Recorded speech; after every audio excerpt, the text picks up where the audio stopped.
Europe में corona virus के Omicron variant का कहर जारी। ब्रिटेन में ओमिक्रॉन के कल 10,000 नए मामले दर्ज। नीदरलैंड में आज से लगा लॉकडाउन। जर्मनी सोमवार मध्यरात्रि से ब्रिटेन से आने वाली यात्रियों पर लागू करेगा क्वारंटाइन नियम।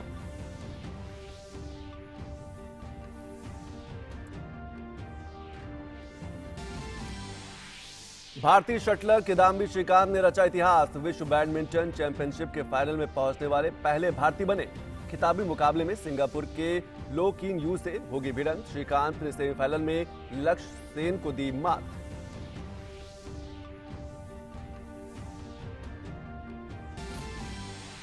और ढाका में एशियाई चैंपियंस ट्रॉफी पुरुष हॉकी प्रतियोगिता में आज भारत का जापान से होगा मुकाबला। गत चैंपियन भारत ने अब तक 3 मैच में से 2 में की है जीत दर्ज। एक मुकाबला रहा ड्रॉ।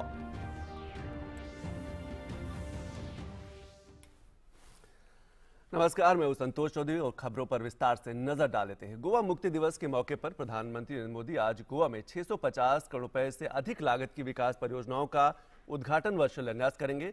प्रधानमंत्री गोवा चिकित्सा महाविद्यालय में बने सुपर स्पेशलिटी ब्लॉक और न्यू साउथ गोवा जिला अस्पताल का भी उद्घाटन करेंगे।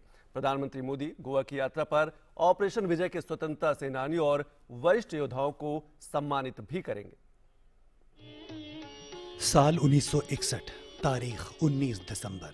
ये वो तारीख थी जब गोवा पुर्तगालियों के शासन से पूरी तरह से मुक्त हुआ था। तकरीबन 450 सालों बाद गोवा स्वतंत्र हुआ था। साल 1510 से ही पुर्तगालियों का गोवा पर शासन था। एक सैन्य अभियान के तहत भारत की तीनों सेनाओं ने मिलकर ऑपरेशन विजय शुरू किया था और 36 घंटों में गोवा को मुक्त करा लिया गया था। रविवार को प्रधानमंत्री मोदी गोवा की यात्रा पर ऑपरेशन विजय के स्वतंत्रता सेनानियों और वरिष्ठ योद्धाओं को सम्मानित करेंगे। वे डॉक्टर श्यामा प्रसाद मुखर्जी स्टेडियम में दोपहर बाद लगभग 3 बजे गोवा मुक्ति दिवस समारोह में शामिल होंगे। गोवा मुक्ति की जो लड़ाई है वो शुरू हो गई। इस लड़ाई में लगभग 3000 से ज़्यादा लोगों ने भाग लिया। कई लोग जेल में थे, आधा से अधिक लोग जेल में गए, उनको जेल में डाला और बाकी लोग बाहर बॉर्डर में काम करते थे। लेकिन पुर्तगालियों को शांति से यहाँ रहना नहीं मिला। हालांकि अब इस आज़ादी को 60 साल पूरे होने जा रहे हैं और इसी के उपलक्ष्य में गोवा में एक खास कार्यक्रम आयोजित किया गया जिसमें प्रधानमंत्री नरेंद्र मोदी इस कार्यक्रम में सहभागी होंगे। प्रधानमंत्री पुनर्विकसित अगौड़ा किला कारागार संग्रहालय का भी उद्घाटन करेंगे। स्वदेश दर्शन योजना के तहत इसका पुनर्विकास स्वतंत्रता सेनानियों को श्रद्धांजलि देने के लिए 28 करोड़ रुपए से अधिक की लागत से किया गया है। इसके अलावा प्रधानमंत्री स्वास्थ्य सुरक्षा योजना के अंतर्गत गोवा चिकित्सा महाविद्यालय में सुपर स्पेशियलिटी ब्लॉक का भी प्रधानमंत्री उद्घाटन करेंगे। इसके निर्माण में 380 करोड़ रुपए से अधिक की लागत आई है। वहीं प्रधानमंत्री चिकित्सा बुनियादी ढांचे के विस्तारीकरण के तहत तकरीबन 220 करोड़ रुपए की लागत से बनाए गए न्यू साउथ गोवा जिला अस्पताल का भी उद्घाटन करेंगे। इसके अलावा प्रधानमंत्री 8.5 करोड़ की लागत से तैयार होने वाले मोपा हवाई अड्डे पर विमानन कौशल विकास केंद्र और 16 करोड़ रुपए की लागत से तैयार होने वाले डोवोरलिम नोवेलिम मडगांव में गैस इंसुलेटेड उपकेंद्र सहित कई विकास परियोजनाओं का उद्घाटन करेंगे। वहीं भारतीय बार काउंसिल ट्रस्ट के विधिक शिक्षा और अनुसंधान के लिए भारतीय अंतर्राष्ट्रीय विश्वविद्यालय की आधारशिला भी रखेंगे। डे बाय डे गोवा के डेवलपमेंट हम गोवावासी देखते आ रहे हैं, लेकिन एक्चुअल डेवलपमेंट जो स्टार्ट हो गई है वो डबल इंजन की सरकार के वास्ते 2014 से आज तक 8 साल में जितनी हमने डेवलपमेंट की उससे पहले 50 साल में इस तरह की डेवलपमेंट कभी नहीं हुई थी। गोवा को पुर्तगाली शासन से मुक्त कराने वाले भारतीय सशस्त्र बलों की स्मृति में प्रधानमंत्री नरेंद्र मोदी एक विशेष आवरण जारी करेंगे, तो वहीं पीएम मोदी एक विशेष कैंसिलेशन भी जारी करेंगे जिसमें उन 7 वीर नाविकों की गाथा बताई गई है जिन्होंने ऑपरेशन विजय के दौरान अपने प्राणों की आहुति दी थी। प्रधानमंत्री दोपहर करीब 2:30 बजे पणजी के मीरामार में नौकायन परेड और फ्लाई पास्ट में भी शामिल होंगे। सुधाकर दास के साथ ब्यूरो रिपोर्ट, डीडी न्यूज। और गोवा के मुख्यमंत्री doctor Pramod Sawant Goa liberation day पर पणजी में आयोजित एक कार्यक्रम में शामिल हुए। उन्होंने गोवा के लिए लड़ने वाले स्वतंत्रता सेनानियों और सशस्त्र बलों के कर्मियों को श्रद्धांजलि अर्पित की।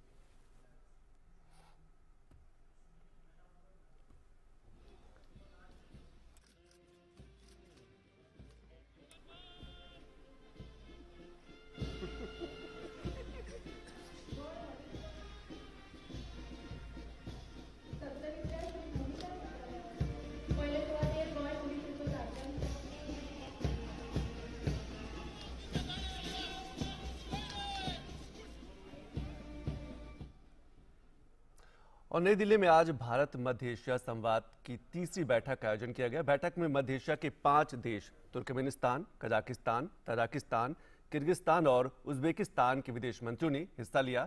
भारत इस संवाद की मेजबानी कर रहा है। भारत मध्य एशिया संवाद सभी सदस्य देशों की मित्रता, विश्वास और आपसी समझ की भावना का प्रतीक है।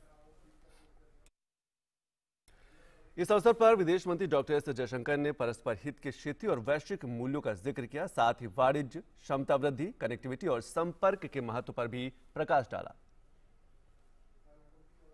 We already have a good history of cooperation, but my message to you today is a readiness to take it to the next level. Our ties must now focus around 4 C's: commerce, capacity enhancement, connectivity and contacts. Doctor Jaishankar ने corona के दौरान अंतर्राष्ट्रीय समुदाय द्वारा दिए गए समर्थन की सराहना की। साथ ही विदेश मंत्री ने कहा कि भारत ने 90 से अधिक देशों को वैक्सीन मुहैया कराई है। India has been steadfast in its resolve for the fight against COVID-19. We have supplied vaccines to more than 90 countries, including Tajikistan and Uzbekistan. We have also offered the CoWIN platform to assist the vaccination programs of our friendly partners. At the same time, we deeply appreciate the support extended to us by the international community during the second COVID wave, especially from Kazakhstan and Uzbekistan. I would like to express my gratitude to all of you for the great care you took to ensure the welfare of Indian students in your countries during the pandemic. और विदेश मंत्री S Jaishankar ने अफगानिस्तान में महिलाओं, बच्चों और अल्पसंख्यकों के अधिकारों के संरक्षण पर भी विशेष जोर दिया है। Excellencies, we all also share deep-rooted historical and civilizational ties with Afghanistan. Our concerns and objectives in that country are similar: a truly inclusive and representative government, the fight against terrorism and drug trafficking, ensuring unhindered humanitarian assistance, and preserving the rights of women, children, and minorities. We must find ways of helping the people of Afghanistan. और केंद्रीय गृह एवं सहकारिता मंत्री अमित शाह ने CFSL campus में नए भवन का उद्घाटन किया।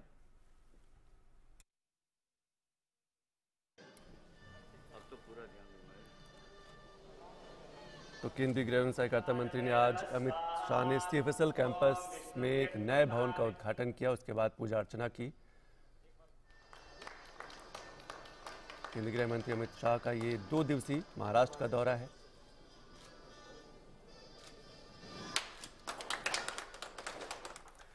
और इससे पहले अमित शाह ने अपने महाराष्ट्र दौरे के दूसरे दिन की शुरुआत पुणे के दगड़ूशेठ हलवाई गणेश मंदिर में पूजा अर्चना के साथ की। अमित शाह आज पुणे के सीएफएसएल हाईटेक लैब का उद्घाटन उन्होंने किया। इसके साथ ही अमित शाह एनडीआरएफ के जवानों के साथ भी मुलाकात करेंगे। वहीं वैकुंठ मेहता राष्ट्रीय सहकारी प्रबंधन संस्थान के दीक्षांत समारोह में भी शामिल होंगे। अमित शाह पुणे नगर निगम में छत्रपति शिवाजी की प्रतिमा का भी शिलान्यास करेंगे। और अभी वक्त है एक छोटे से ब्रेक का। देखते रहिए डीडी न्यूज।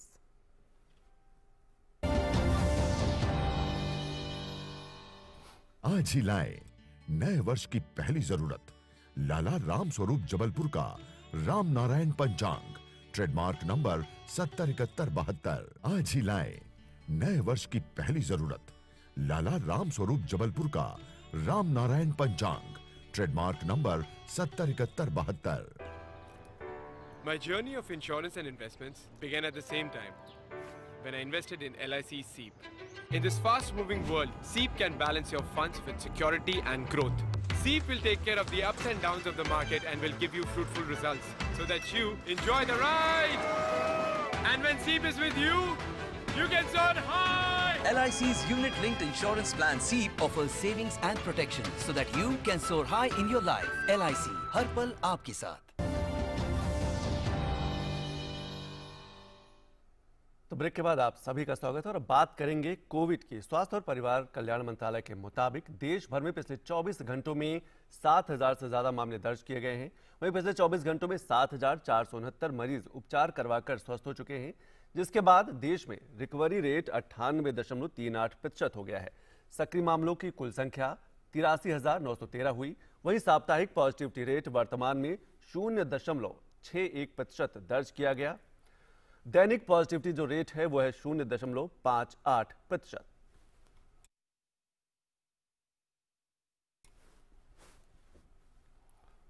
और देश ने कोविड टीकाकरण अभियान में एक नया कीर्तिमान स्थापित कर लिया है। देश में अब तक 137 करोड़ 46 लाख से अधिक टीकों की खुराकें दी जा चुकी हैं। स्वास्थ्य और परिवार कल्याण मंत्रालय के अनुसार टीकाकरण अभियान के 337वें दिन 76 लाख से अधिक टीके लगाए गए। और आपको सीधे ले चलते हैं पुणे के सदमेर, जहां पर अमित शाह एनडीआरएफ के एक प्रोग्राम को संबोधित कर रहे हैं। राष्ट्रीय आपदा मोचन बल के महानिदेशक श्री अतुल करवल जी, भारतीय जनता पार्टी महाराष्ट्र के प्रदेश अध्यक्ष और पुणे के विधायक चंद्रकांत दादा पाटिल जी, सीएफएसएल के डॉक्टर एस.के. जैन जी और आज के कार्यक्रम में उपस्थित आपदा मोचन बल के जवानों, भाइयों और बहनों, आज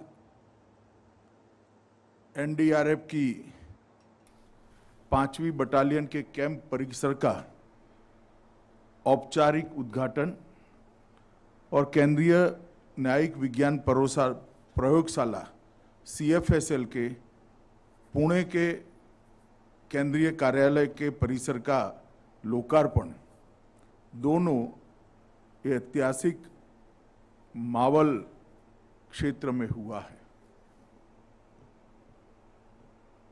आज दोनों संस्थान अपने अपने क्षेत्र के अंदर एक अपना विशेष परिचय बनाकर देश के सामने उपस्थित है और दोनों संस्थानों को आज ये नए कैंप परिसर और एफएसएल लैब से काम करने में ज़्यादा सुगमता रहेगी, सरलता रहेगी और उनकी स्ट्रेंथ में भी काफ़ी बढ़ोतरी होगी, इसका मुझे विश्वास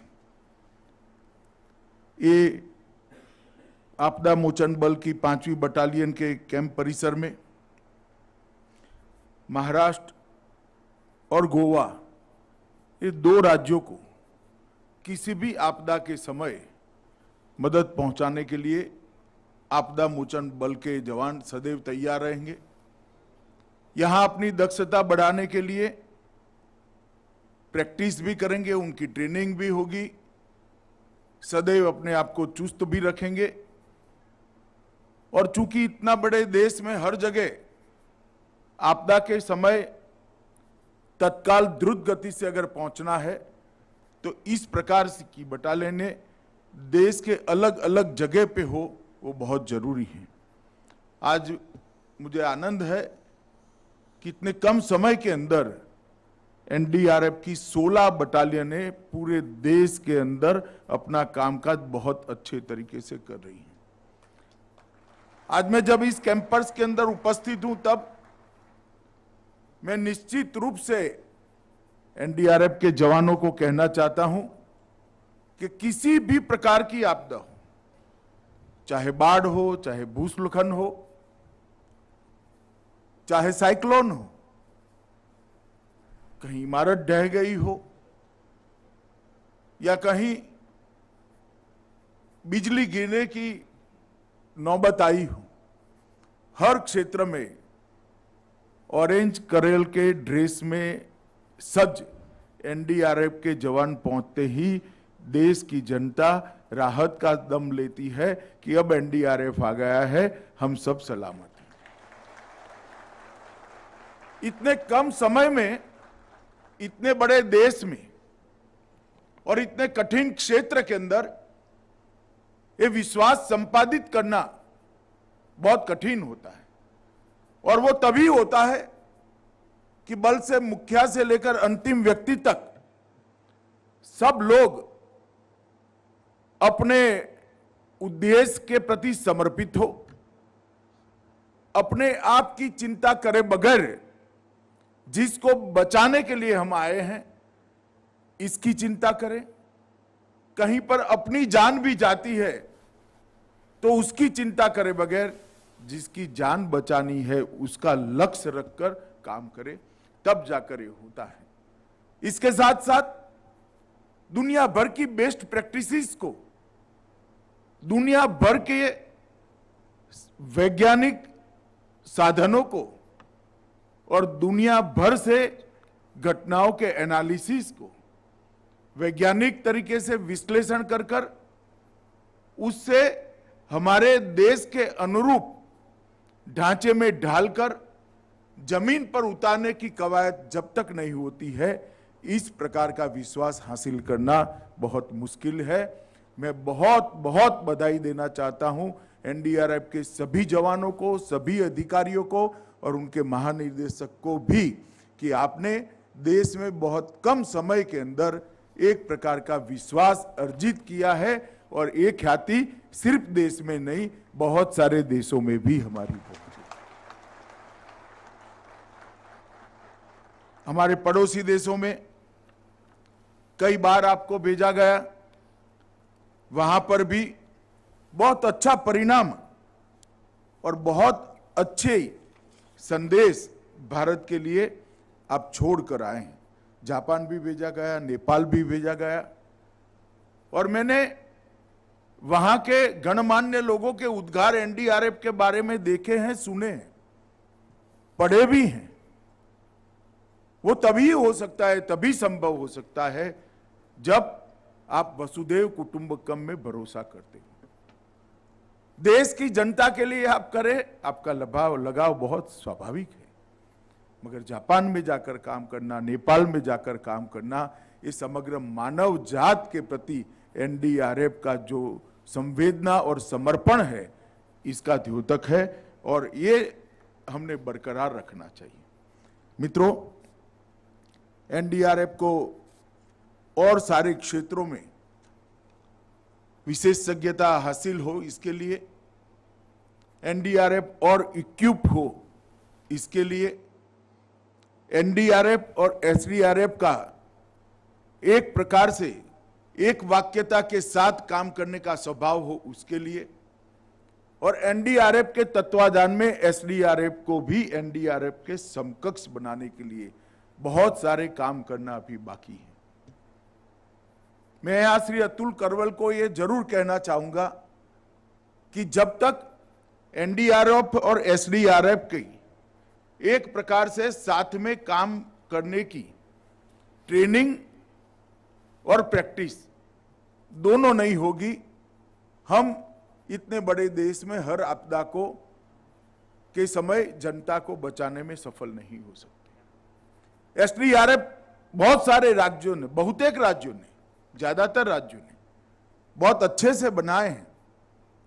एनडीआरएफ की ही जिम्मेदारी है और करती भी है एनडीआरएफ ये काम, परंतु अब इस पर बल देने का समय आ गया है। इनके इक्विपमेंट के लिए उनको गाइड करने का समय आ गया है और सातत्यपूर्ण ट्रेनिंग, उनका प्रशिक्षण हो, इसके लिए भी समय आ गया है।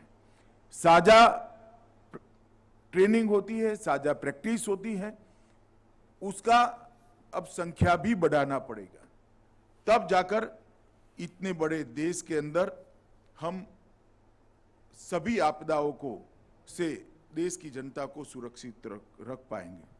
2006 से एनडीआरएफ का गठन हुआ, उस वक्त 8 बटालियन थी। बीएसएफ, सीआरपीएफ, आईटीबीपी, सीआईएफएस के जवानों को लेकर ये बनाया गया। आज 16 बटालियन हो चुकी है और 28 शहरों में रीजनल रिस्पांस सेंटर और रीजनल रिस्पांस टीम भी हमारी उपस्थित है। एनडीआरएफ ने दुनिया भर के आपदा के क्षेत्र के जितने भी पहलू है, जितने भी डायमेंशन है, इसका स्टडी करने के लिए अपने यहाँ एक टीम बनानी चाहिए और वो टीम एनडीआरएफ को विश्व